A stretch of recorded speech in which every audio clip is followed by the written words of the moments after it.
United States President Donald Trump is expected to release his long-awaited Middle East peace plan within days, more than 2 years after his administration began drafting its vision for a solution to the Israeli-Palestinian conflict. The policy proposal has been delayed multiple times and has been kept largely under wraps.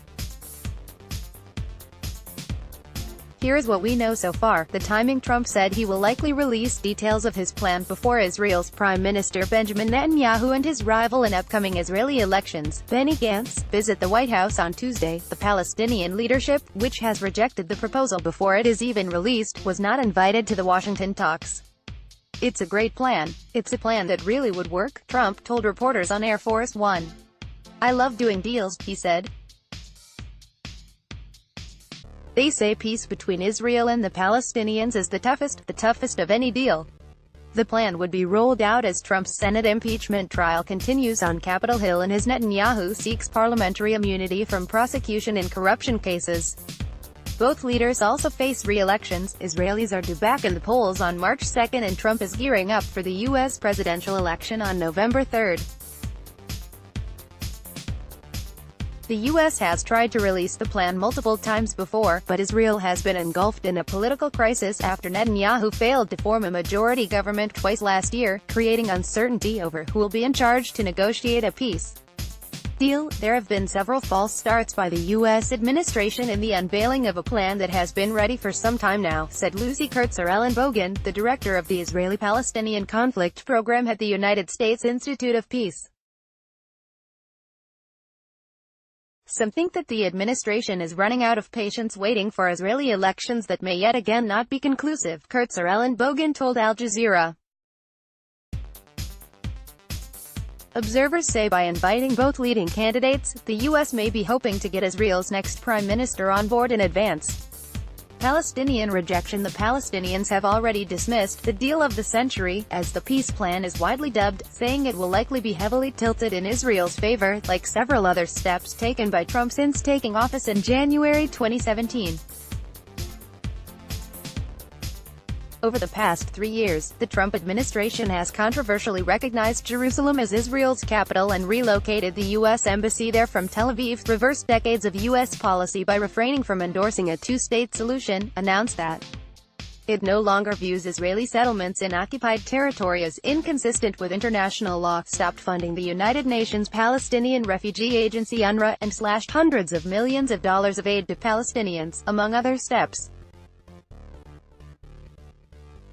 The Palestinian Authority, PA, cut off all talks with Washington since the first of these moves, and a spokesman for PA President Mahmoud Abbas said this week that the Palestinian leadership had a clear and unwavering position to reject any Trump-led initiatives.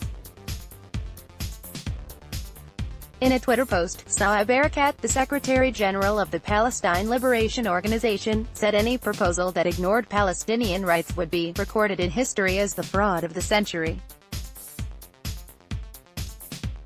Reminder to the international community: Israel is an occupying power of the State of Palestine on the 1967 borders, East Jerusalem, West Bank and Gaza Strip. Any deal, attempt or dictation that ignores this fact will be recorded in history as the fraud of the century. Dr. Saeb Erekat at Erekat Saeb, January 24, 2020. Trump said his administration has talked briefly to the Palestinians, but we will speak to them in a period of time, he added. And they have a lot of incentive to do it. I'm sure they will react negatively at first, but it's actually very positive to them. We took away their money, Trump added. That's a lot of money for them. Jordanian protesters take part in a protest against the deal of the century, after Friday prayers in Amman, Jordan, with banners reading, "Down with the agreement of humiliation and shame," and "Jerusalem supports whoever supports it." File, Mohammed Hamd, Reuters. Israeli-Palestinian peace talks collapsed in 2014, and Palestinians say the policies of the Trump administration have rendered Washington incapable of being an honest broker in any future negotiations. This peace plan is a euphemism, said Nora Erekat, a human rights lawyer and assistant professor at Rutgers University. There is no peace involved in it. It is an oppressive, top-down dictate to the Palestinians that the United States together with Israel are about to seal an oppressive status quo for Palestinians, Erekat told Al Jazeera. The Palestinians want Israel to fully withdraw from the occupied West Bank, Gaza Strip, and East Jerusalem, territories Israel has been occupying since the 1967 war.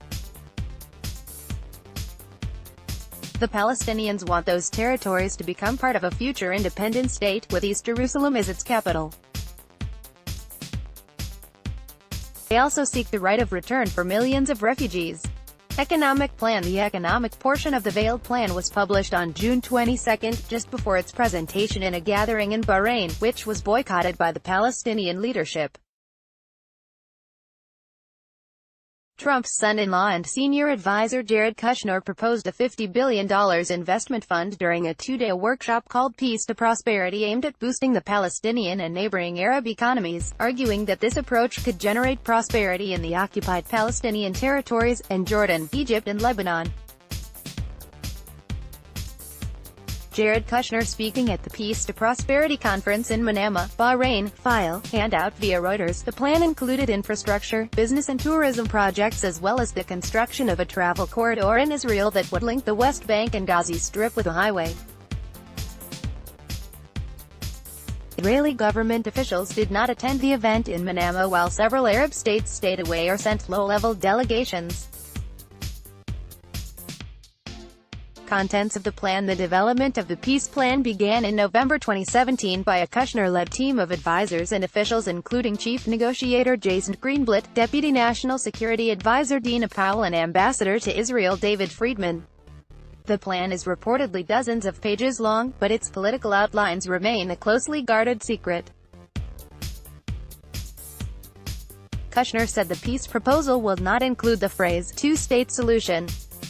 Previous U.S. administrations oversaw the peace process between the two sides based on the two-state solution, which sees a Palestinian state established within the June 4, 1967 borders with East Jerusalem as its capital. If you say two-state, it means one thing to the Israelis, it means one thing to the Palestinians, Kushner told the Washington Institute for Near East Policy in May.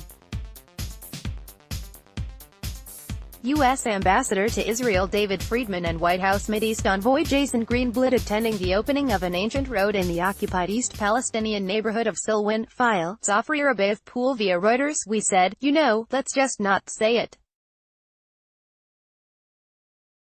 Let's just say, let's work on the details of what this means. In an interview with the Times of Israel in 2018, Greenblatt said, it will include a resolution to all of the core issues, including the refugee issue, and will also focus on Israel's security concerns. In fact, he added, the proposal will be heavily focused on Israeli security needs. But we also want to be fair to the Palestinians. We have tried hard to find a good balance.